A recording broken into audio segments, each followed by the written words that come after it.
Bismillahirrahmanirrahim. Assalamualaikum warahmatullahi wabarakatuh. Waalaikumsalam warahmatullahi wabarakatuh. Alhamdulillahirabbil alamin wassalatu wassalamu ala asyrafil anbiya'i wal mursalin sayyidina Muhammad wa ala alihi wa sahbihi ajma'in. Amma ba'du. Allahumma faqihna fid din wa 'allimna ta'wil. Selamat sore teman-teman semuanya. Kembali lagi bersama saya Asyika Maria Robani di dalam program Besti, Belajar Islam dengan Teliti. Masih membahas kitab Safinatun Najah nih ya. Setelah kemarin kita membahas tentang fardu-fardunya wudu, maka sekarang kita akan melanjutkan 3 fasal. Masih seputar wudu ya. Yang pertama, fasal mengenai syarat-syarat wudu. Yang kedua, hal-hal yang membatalkan wudu. Yang ketiga, hal-hal yang haram dilakukan oleh orang yang batal wudunya, oleh orang yang junub dan wanita yang haid. Langsung saja. Bismillahirrahmanirrahim. Qala al-musannifu rahimahullahu ta'ala wa nafa'ana bihi wa bi'ulumihi fid daraini amin. Faslun ay hadza faslun. Adapun ini itu fasal. Syurutul wudu'i, adapun syarat-syaratnya wudu itu asyaratun 10. Al-islamu yaitu Islam, wat tamyizu dan tamyiz, wan naqa'u 'anil haidhi dan suci dari haid, wan nifasi dan nifas, wa amma dan dari perkara yamna'u yang mencegah apa ma wusulal ma'i pada sampainya air ilal basyarati ke kulit, wa alla yakuna dan hendaknya tidak ada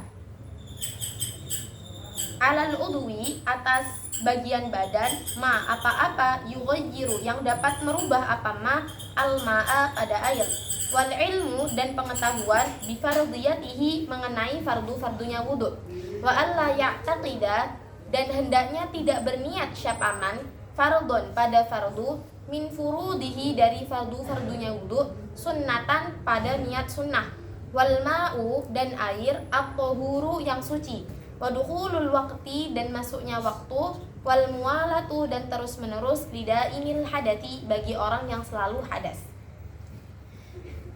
Jadi fasal ini akan membahas tentang syarat-syaratnya wudu. Syarat-syaratnya wudu itu ada 10. Yang pertama, Islam. Jadi tentu saja orang kafir yang berwudu itu tidak sah wudunya karena dia tidak ada niat untuk beribadah. Sedangkan wudu itu adalah ibadah ya. Kemudian yang kedua adalah tamyiz. Tamyiz adalah seseorang yang sudah dapat membedakan mana hal yang benar dan mana hal yang buruk. Yang ketiga, bersih dari haid dan nifas. Syarat yang keempat, bersih dari sesuatu yang mencegah sampainya air ke kulit. Contohnya, minyak. Jadi, kita tahu bahwasanya minyak itu tidak bisa menyatu dengan air. Jadi, ketika kita sadar bahwasanya anggota badan yang harus dibasuh wudu, dia itu kena minyak, maka ketika wudu harus kita pastikan minyak itu benar-benar hilang. Yang kedua, lilin. Yang ketiga, tinta atau cat. Kemudian yang keempat itu yang biasanya kita alami, yaitu tip X. Jadi kalau misalkan kita setelah belajar, kita sadar bahwasanya misalkan di tangan kita ada tip X, maka kita harus benar-benar membersihkan tip X-nya, karena dia itu mencegah dari masuknya air ke dalam kulit. Kemudian yang keempat adalah tidak ada benda yang dapat merubah air. Contohnya apa? Kunyit. Jadi ketika di bagian wudhu kita itu ada kunyit, kunyit itu kan bisa merubah warna air.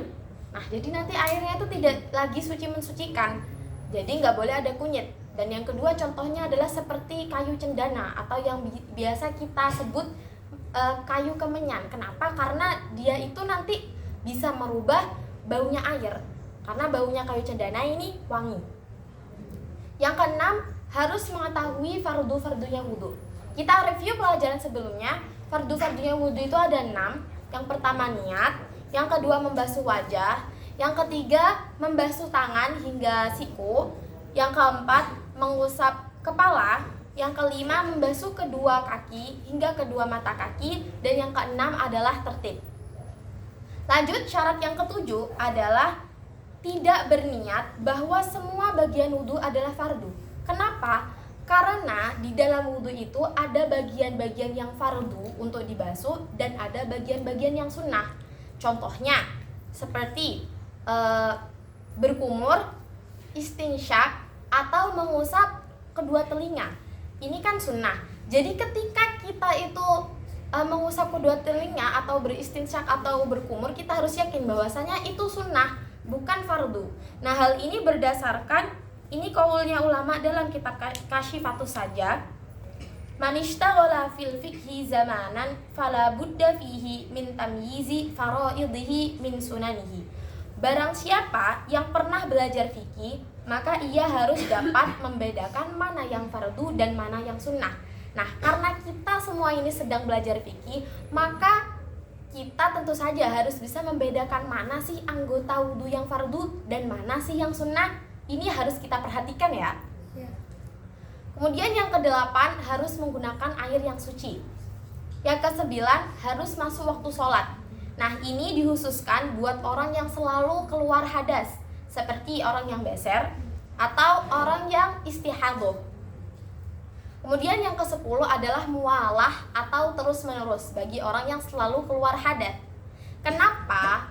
Biar ketika selesai wudhu itu bisa langsung sholat. Jadi dikhawatirkan nanti kalau nggak mualah ketika kita wudhu, di tengah-tengah wudhu itu keluar hadas lagi. Nah, jadi bagi orang yang selalu keluar hadas, wudhunya harus mualah atau terus-menerus. Maksudnya mualah itu di sini apa sih? Jadi setelah membasuh satu bagian wudhu, langsung dilanjut dengan membasuh bagian wudhu yang lain. Contohnya, setelah kita membasuh wajah, maka langsung membasuh kedua tangan hingga kedua siku. Nggak ada jeda, seperti itu ya. Pasal selanjutnya, faslun ay hadza faslun. Nawaqidul wudu'i, adapun hal-hal yang membatalkan wudhu itu arba'atu asya'a, 4 perkara. Al-awwalu, adapun yang pertama itu al-khariju, sesuatu yang keluar min ahadis sabilaini, dari salah satu di antara dua jalan, min kubulin, dari kubul, au duburin atau dubur, rihun, yang berupa angin, au ghairuhu, atau selainnya rih, illal maniya, kecuali mani.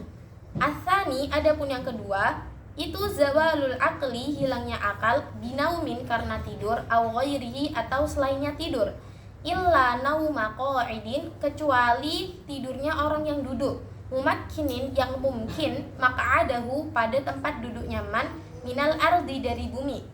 Wasalisu, adapun yang ketiga itu iltiqa'u basyarotai rajulin, bertemunya dua kulit laki-laki, wa mra'atin, dan perempuan, kabiraini, yang besar keduanya, ajnabiyaini, yang asing keduanya, min ghairi hailin, tanpa adanya pembatas.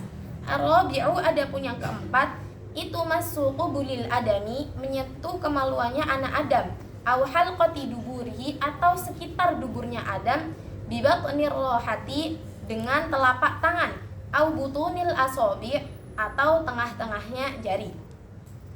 Jadi pasal selanjutnya adalah mengenai hal-hal yang membatalkan wudhu. Jadi hal-hal yang membatalkan wudhu itu ada 4 ya. Yang pertama, al-khariju min ahadis sabilaini min qubulin aw duburin rihun aw ghairuhu.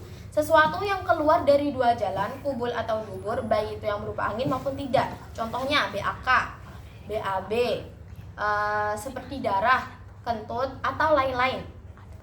Yang kedua, hilangnya akal karena tidur. Nah, ini berdasarkan hadis Nabi, al-ainani wika ustahi, fa idza namatil ainani istatlaqal wika'u faman nama falyatawaddo. Kedua mata adalah pengikatnya dubur. Maka jika dua mata terpejam, terbukalah penutup dubur. Maka barang siapa yang tidur, hendaklah dia berwudu. Hadis riwayat Ahmad. Au ghairihi, atau selainnya tidur. Contohnya apa? Orang yang gila.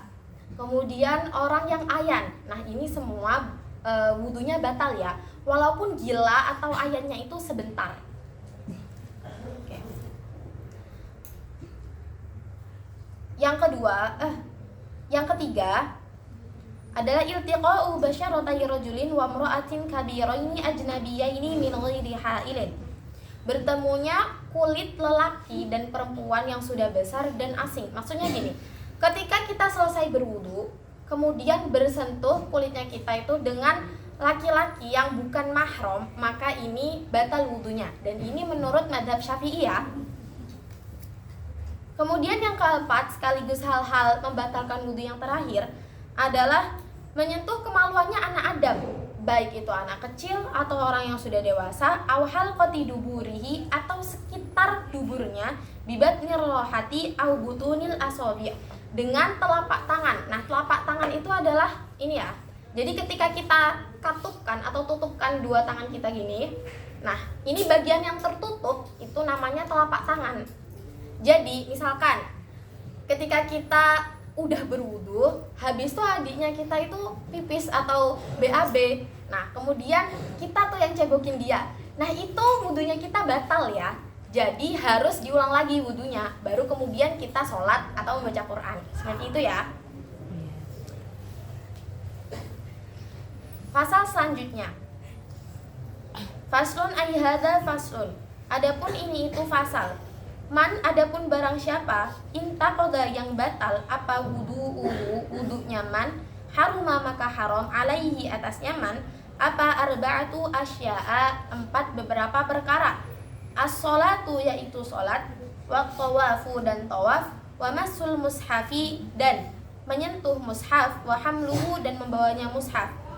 Wa yahrumu dan haram alal junubi atas orang yang junub apa sittatu asya'a, 6 perkara. As-sholatu yaitu sholat, wa tawafu dan tawaf, wa masul mushafi dan menyentuh mushaf, wa hamluhu dan membawanya mushaf, wal lubthu fil masjidi dan berdiam diri di dalam masjid, wa qiraatul qur'ani dan membaca Quran. Wa yahrumu dan haram bil haidhi terhadap orang yang haid apa asyaratu asya'a, 10 beberapa perkara. As-sholatu yaitu sholat, wa tawafu dan tawaf, wa masul mushafi dan menyentuh mushaf, wa hamluhu dan membawa mushaf, wal lubthu dan berdiam diri fil masjidi di dalam masjid, wa qiraatul qur'ani dan membaca Quran, wa shaumu dan puasa, wa talaqu dan talak, wal mururu fil masjidi dan lewat di dalam masjid, in khafat jikalau takut siapa mar'ah talwisahu pada mengotori masjid, walistimta'u dan bersenggama bima dengan bagian tubuh bainas surrati di antara pusar, warukbati dan lutut. Jadi pasal terakhir, yang pertama kita akan membahas dulu apa sih yang diharamkan bagi orang yang batal wudunya. Jadi yang diharamkan bagi orang yang batal wudunya itu adalah 4. Sholat, tawaf, menyentuh mushaf atau membawa mushaf. Nah, hal ini berdasarkan hadis Nabi, la yaqbalullahu sholata ahadikum idza ahdatsa hatta yatawaddo. Allah tidak akan menerima sholatnya seseorang dari kalian hingga dia berwudu. Sudah jelas ya bahwa saya sholat itu tidak boleh bagi orang yang batal wudunya. Kemudian yang kedua, kita akan membahas tentang hal-hal yang diharamkan bagi orang yang junub. Nah, junub itu apa sih? Junub adalah ketika keadaan seseorang di mana seseorang itu wajib untuk mandi. Nah, yang diharamkan bagi orang yang junub itu adalah 6 perkara. Yang pertama sholat, yang kedua tawaf, yang ketiga masul mushaf atau menyentuh Quran, wa hamluhu dan membawa Quran, wal lubthu fil masjidi dan berdiam diri di masjid, dan qiraatul Quran atau membaca Al-Quran. Yang terakhir, hal-hal yang diharamkan bagi orang yang haid itu ada 10. Yang pertama sholat, yang kedua tawaf, yang ketiga menyentuh mushaf, yang keempat membawanya, yang kelima berdiam diri di dalam masjid, yang keenam qiraatul Quran atau membaca Quran. Nah, di sini poin yang keenam ini kita perlu perhatikan. Nah, jikalau wanita yang haid ini dia adalah orang yang punya hafalan Quran, kemudian dikhawatirkan, nah gini ya, ketika haid itu siklusnya kan lama ya, ada yang 7 hari, ada yang 11 hari dan sebagainya. Nah, sedangkan wanita ini dia tuh punya hafalan Quran. Nah, dikhawatirkan ketika masa haid itu hafalannya itu berkurang atau hilang, naudzubillah. Nah, maka dari sini wanita yang dia tuh punya hafalan Quran boleh membaca Quran, diniati berzikir atau dengan tidak diniati melakukan apapun. Yang ketujuh adalah puasa. Yang kedelapan adalah talak. Kenapa kok talak ini diharamkan bagi yang wanita haid? Karena masa iddah itu dihitung ketika masa suci, gitu ya. Kemudian yang kesembilan adalah mururu fil masjidi in khafat talwitahu, lewat di dalam masjid jikalau takut mengotorinya. Maksudnya apa? Ketika wanita yang haid ini bocor gitu ya, kemudian dia lewat di dalam masjid, takutnya darahnya itu mengenai masjid, sehingga hal ini tuh diharamkan. Namun apabila yakin bahwasanya walaupun dia lewat di masjid, dia juga nggak akan mengotori masjid, nah ini diperbolehkan. Dan yang terakhir adalah istimta bima baina surrati wa rukbati, bersenggama dengan bagian tubuh di antara pusar dan rukbah. Maksudnya di sini tuh berhubungan suami istri. Nah, di sini hal medis ini juga telah nah, ini tuh diharamkan. Kenapa? Karena medis pun sudah meneliti bahwasanya bersenang-senang atau istimta ketika haid itu dapat menimbulkan hal buruk. Yang pertama, seperti contohnya menyebabkan penyakit menular seksual seperti HIV AIDS. Yang kedua, bisa menjadi infeksi jamur vagina, dan yang ketiga bisa menjadi sumber penyakit endometriosis, gitu ya. Nah, ini Asyik kutip dari jurnalnya Allo Dokter ya. Jadi teman-teman, cukup sekian pembahasan kita pada sore hari ini. Semoga apa yang Asyik sampaikan bisa bermanfaat buat Asyik pribadi dan buat teman-teman sekalian ya. Innallaha thayyibun yuhibbut thayyib wa nadhifun yuhibbun nadhafah. Sesungguhnya Allah adalah zat yang maha suci dan zat yang maha baik dan menyukai kebaikan, dan Allah menyukai kebersihan. Maka teman-teman, hendaklah kita Asyik juga teman-teman semuanya menjaga kebersihan dimanapun ya, karena kebersihan adalah setengah dari iman. Terima kasih atas perhatiannya teman-teman semua. Asyik akhiri, nun wal qalami wa ma yasturun. Wassalamualaikum warahmatullahi wabarakatuh. Waalaikumsalam.